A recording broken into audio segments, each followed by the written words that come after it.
sometimes banks can be a little bit harder on if you have different UCC filings, for example, like you've taken financing for different equipment or invoices. Hi everyone, Elle Ballard here today with you this morning on our Empowered Global Women in Business podcast with my guest Natasha Dillon. Hi Natasha, welcome. Hi, nice to be here. Hi, yeah, it's great to have you. Natasha is a co-founder and CFO of FundFi Merchant Funding. And so we'll be talking about interesting things today, about business funding and all the good stuff. Before we jump into that, though, I want to ask what brought you to do this work of merchant funding? That's an interesting question. Yeah, I've always been sort of a numbers person. I went to school for finance and was sort of into numbers.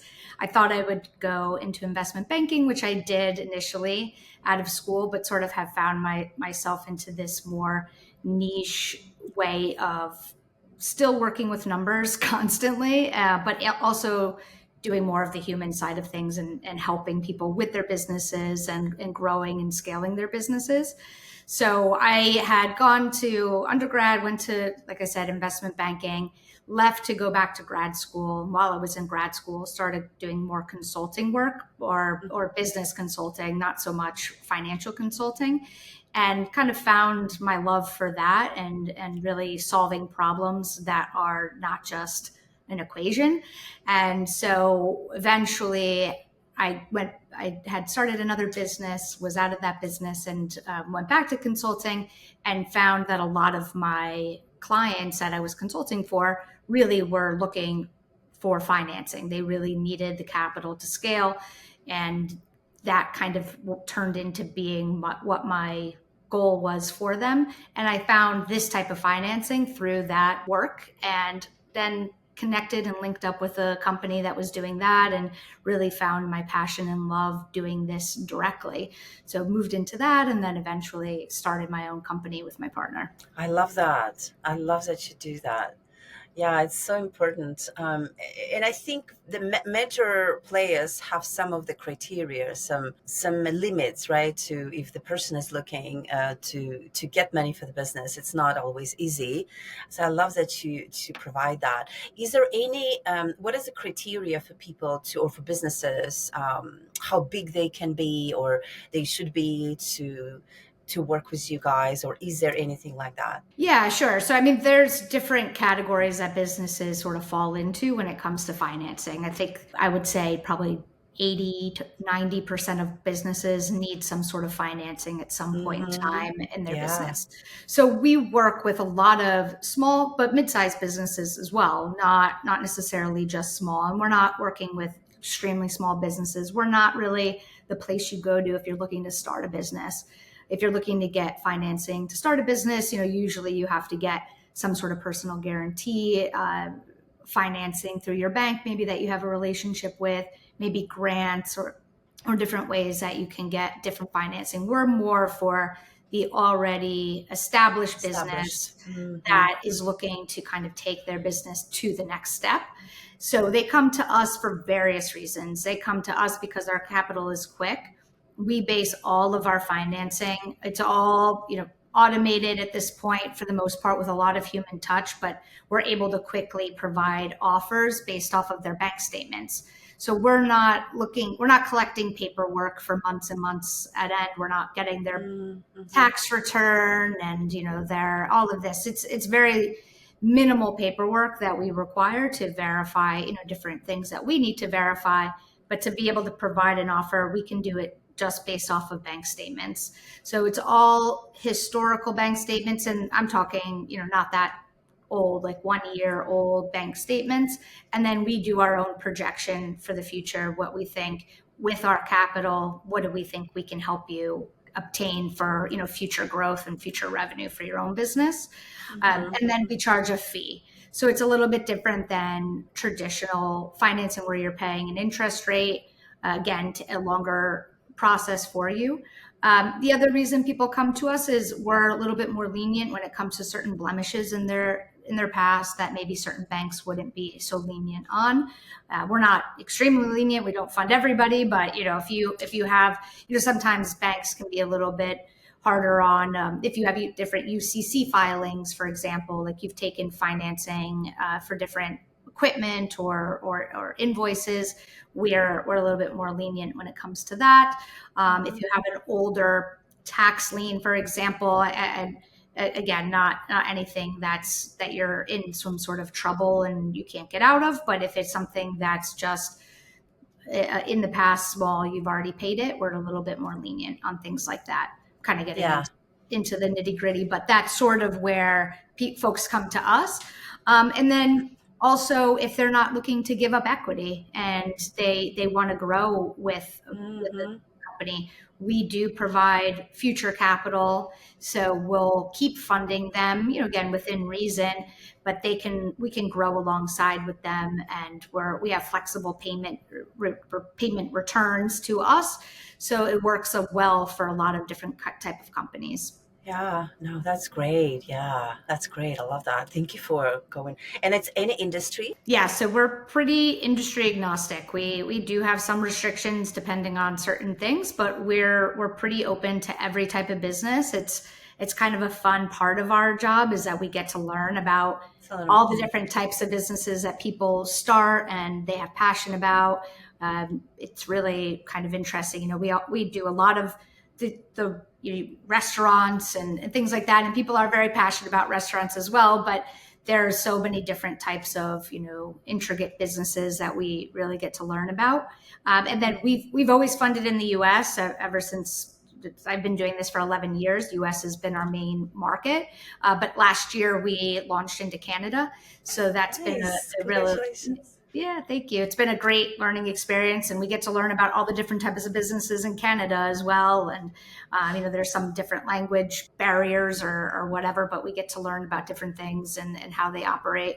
And it's been a great experience for us and for the businesses that we fund as well. Yeah, I love it. So interesting. So interesting.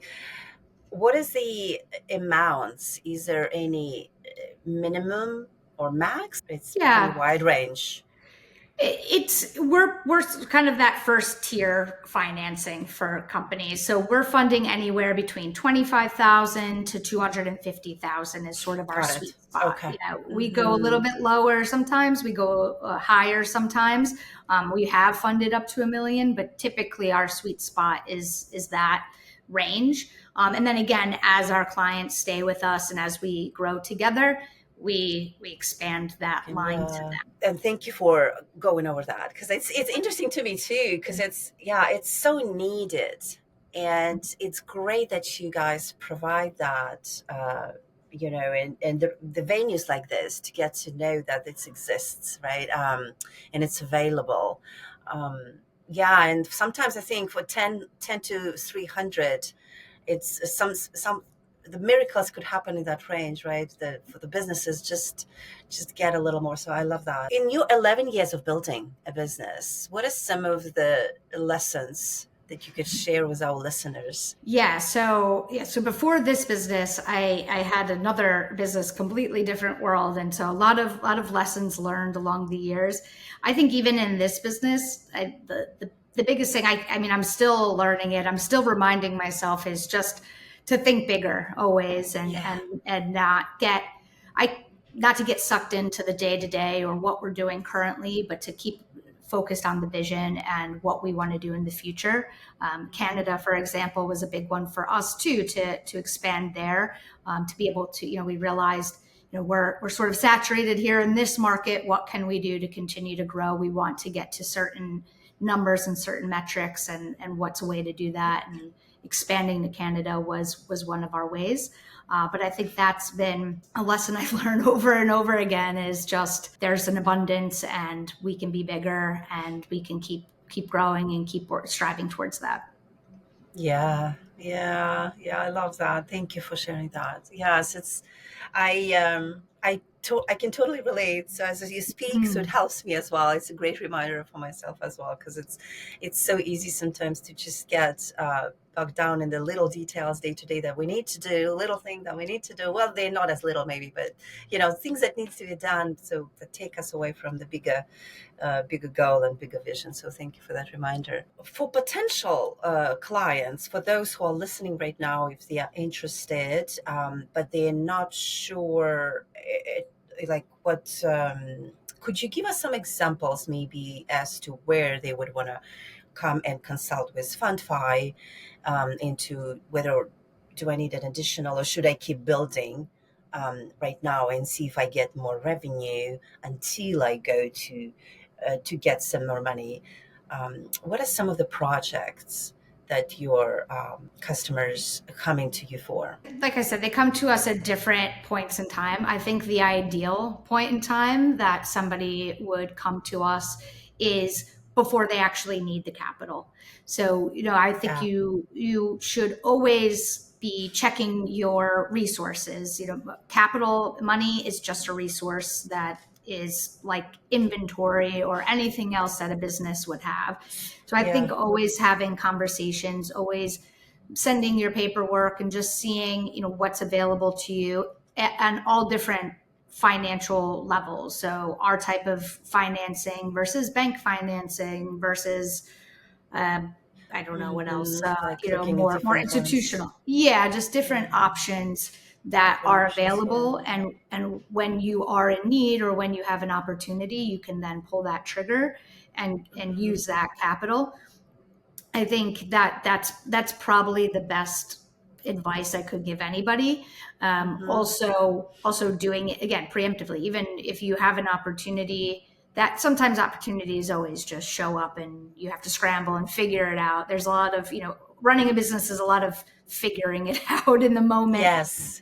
But it is as much as these businesses can do more planning and do prepping and prepare themselves. What their plan, what their usually I would say a lot of people talk about 5-year plan. I think a 5-year plan is really Yeah. tough for Yeah. small mid-sized businesses. That's a very far horizon when you're in the thick of things. So even just like a 1-year plan, 2-year plan, and sort of 1 year. figuring out. Okay. That was my question. Before, when you say before, is it 1 to 2 years? It depends. It depends on the business. It depends on the need. I'm thinking, an easy option for somebody to Hmm. research their options are. We have a lot of restaurants. They open second locations, so Oh, that's okay. that's that's Yeah. a, that's an obvious one, right? You go and you Hmm. check out what your financial sources are, sort of ahead of Hmm. time. But I'm talking like you have no plan to expand in that way. But if you have financial options, sometimes I'll give it another just random example. A store, Hmm. for example, let's say we have a sneaker store, and sometimes they'll come to us because they'll get an opportunity to get a certain type of sneaker. I don't know this world so well, so I may be like completely speaking out of turn, but like a basketball player will have a sneaker and Uh-huh. they'll be able to buy a large wholesale uh, amount of these sneakers, and they can get special pricing. Oh, yeah, yeah, But yeah. if they don't, they may hear about this opportunity, but if they don't know what their financial sources are ahead of time, they won't even know what they could potentially do with that new sneaker drop. So if Right. they've already done their research and they know, okay, Hmm. I've been qualified, pre-qualified, we'll call it, for 150,000. Now they can start doing those numbers once they find out about the sneaker opportunity, and they can make a decision to say, well, I know I can have a potential of getting 150,000. I can buy X amount of sneakers and then sell that you know amount of sneakers probably for like a 50% margin or whatever they get, and then they can start figuring out what their opportunities are. So that's one example, but there's so many different opportunities. We work with a lot of specialty um, eh, home home service businesses, so like Hmm. air conditioning companies or plumbers. Air, Yeah, makes sense. yeah, and air conditioning companies are a great example of that too. Yeah. There was a huge fluctuation in the last 5 years of buying HVAC units, like an AC unit for a Mm, home. They could buy a bulk supply if they know what their available capital is to them. And again, we're quick, so you may be pre-qualified ahead of time, and then you come to us and you need the capital within 2 days or one day. Even sometimes, if you're good with getting all your paperwork into us, we can fund you that quick.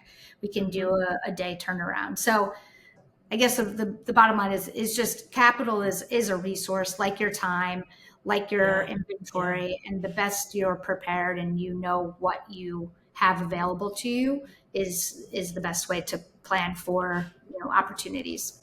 Yeah, no, that's great. Yeah, it's so great to have you to talk about this, that it exists, and now we know. And so, for those who are curious, how do they come find you? Is there a website? Yeah, so we are mainly broker based. So mainly we get our clients through advisors that work with different type of businesses like we're talking about, but we Hmm. also talk directly to clients. And yeah, the best way would be through our website. We have Okay, like a contact page on there, and contact us, let us know about your business, and we can do an analysis and see what you're qualified for. wonderful.